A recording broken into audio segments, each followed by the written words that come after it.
कहानी की शुरुआत में हम एक लड़की की लाश को देखते हैं।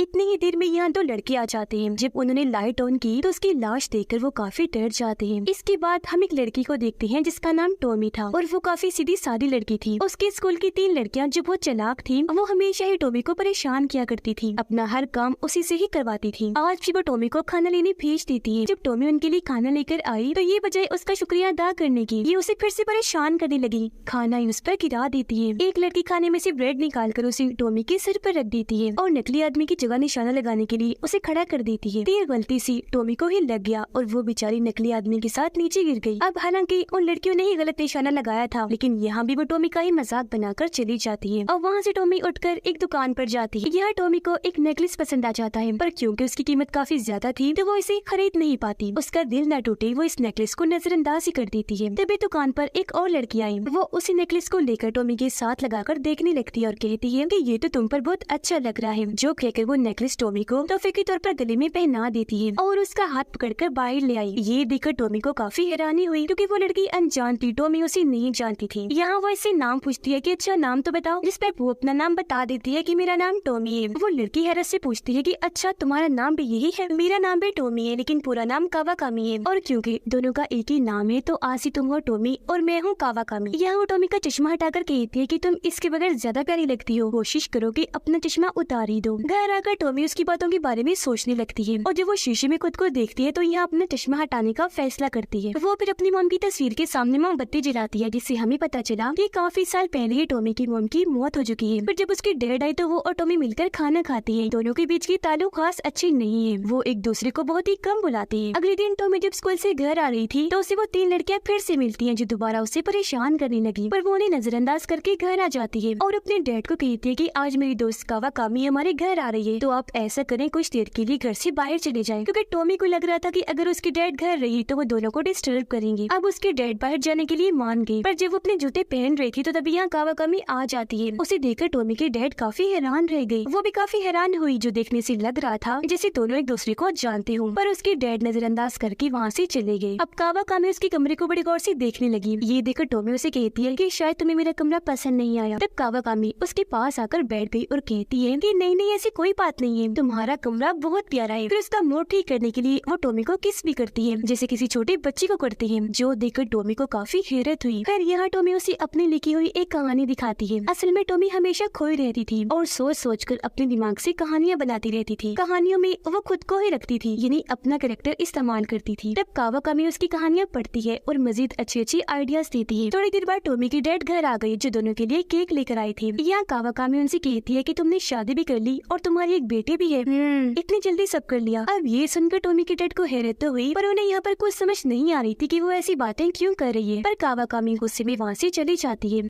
अब उसे नाराज जाता हुआ देखकर टॉमी को लगता है कि जरूर मेरे डैड ने उसे कुछ कहा होगा, इसलिए वो उनसे पूछती है कि बताइए डैड, आपने मेरी दोस्त को क्या कहा? वो जो ऐसे नाराज होकर चली गई, जिस पर उसके डैड कहते हैं कि बेटा मैंने कुछ नहीं कहा उसे। पर टॉमी फिर भी अपने ही डैड से नाराज होकर चली जाती है। अब अगले दिन टॉमी और कावाकामी पूरे शहर की सैर करती है। उन्होंने बहुत इंजॉय किया, जिसके बाद थक हार कर वो एक पेड़ के नीचे आकर लेट जाती है। यहाँ कावाकामी उसे पूछती है कि तुम्हें मुझ में क्या पसंद है? इस पर वो जवाब देती है कि मुझे तुम्हारी हर एक चीज अच्छी लगती है, तुम्हारी खूबसूरत बाल और इतनी प्यारी सी जिल्द जो बहुत ही खूबसूरत है। जिसके बाद ही दोनों खड़े होकर हाथ पकड़ के यहाँ ये फैसला करती हैं कि हम हमेशा साथ रहेंगे। बर्फ की फैक्ट्री दिखाई गई जहाँ पर टॉमी की डैड काम करती थी। वो शाम में साइकिल पर बैठकर जब घर जा रही थी तो तभी उनसे मिलने कावाकामी आती है, जो उन्हें अपने साथ पार्क में ले आई। यहाँ वो बताती है कि मैं वही कावाकामी हूँ जिसे 25 साल पहले मेरे ही दोस्त ने मार दिया था, यानी कि वही लड़की जिसकी लाश को हमने शुरुआत में देखा था। और इसी के साथ कहानी पास्ट यानी माजी में आ जाती है, जहाँ हमने देखा कि कावाकामी जब अपने दोस्त के साथ थी तो उन्हें चुपके से टॉमी की डैड देख रही थी और उन्हें इतने पास देखकर वो जेलस होने लगी, क्योंकि दिल ही दिल में वो कावाकामी को पसंद करती थी। वो भी करती थी, लेकिन उन्हें बताती नहीं थी क्योंकि उससे अपने दोस्त से डर लगता था, जिस वजह से वो हमेशा उनसे दूर रहा करती थी। पर एक दिन कावाकामी की दोस्त को पता चल गया कि ये एक दूसरे को पसंद करते हैं। उसे गुस्सा आ गया, इसीलिए उसने कावाकामी को मार दिया और उसकी लाश को वहाँ इस तरह लटका दिया ताकि सबको यही लगे कि उसने फांसी लगाकर अपनी जान ली और किसी को उस पर शक न हो। अब यहाँ ये सवाल उठता है कि वो तो मर गई थी, पर इतने सालों के बाद जिंदा कैसे वापिस आ गई? इसका जवाब हमें आगे मिलेगा।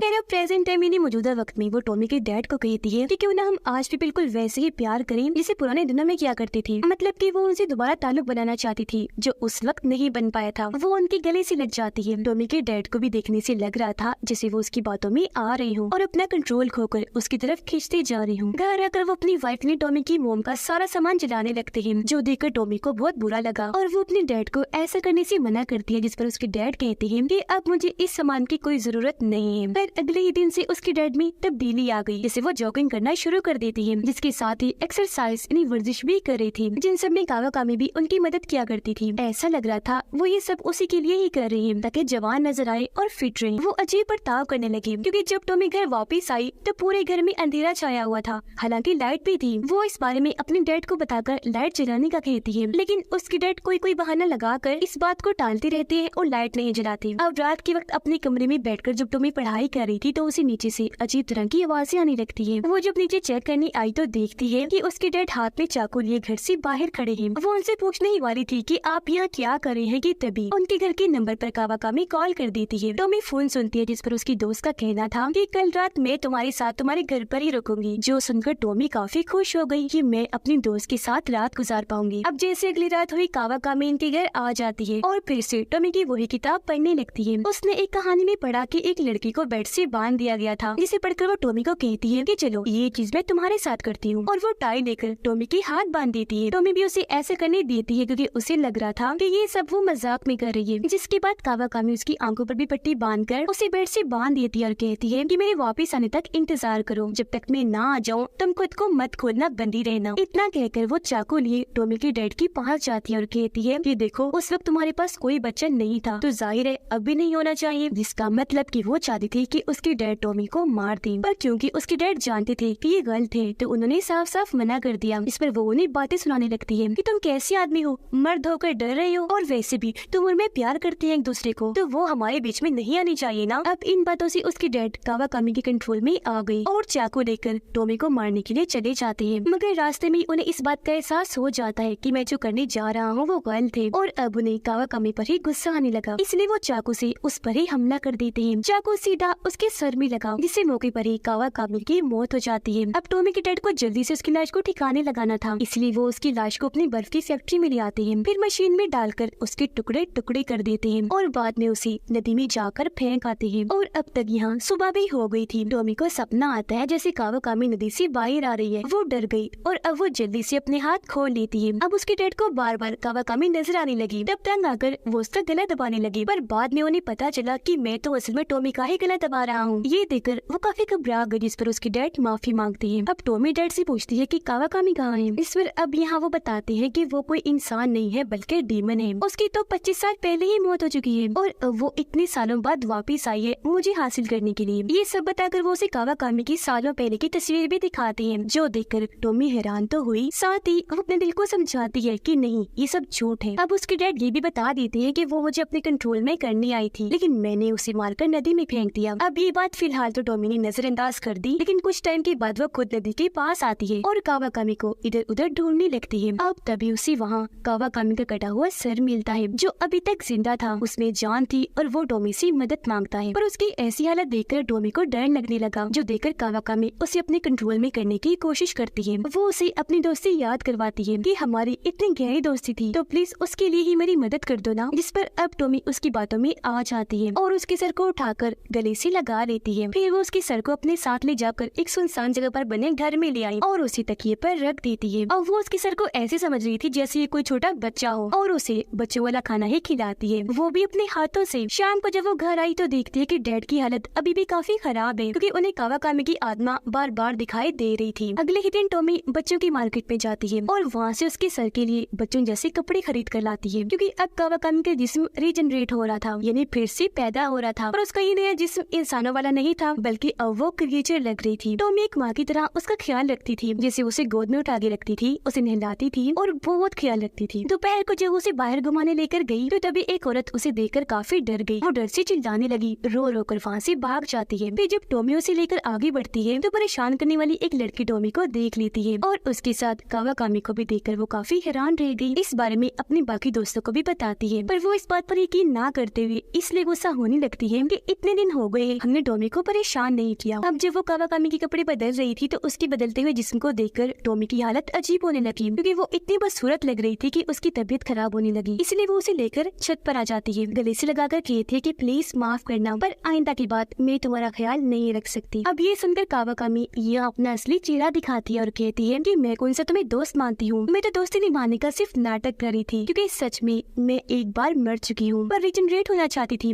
ताकि तुम्हारे डैड को हासिल कर सकूं। अब ये सुनकर टॉमी को यकीन हो जाता है कि डैड सही कह रहे थे, इसीलिए वो कावाकामी को कहती है कि मैं ही गलत थी जो मैंने अपने डैड की बातों पर यकीन नहीं किया। तुम वाकई एक डीमन हो, कोई इंसान नहीं हो, इसीलिए तुम कभी भी इंसानों जैसी नहीं हो सकती। अब ये सुनकर कावाकामी को गुस्सा आ गया और वो उसकी बाजू पर काट लेती है, जिससे वो टॉमी के हाथ से छूटकर बिल्डिंग से नीचे गिर जाती है।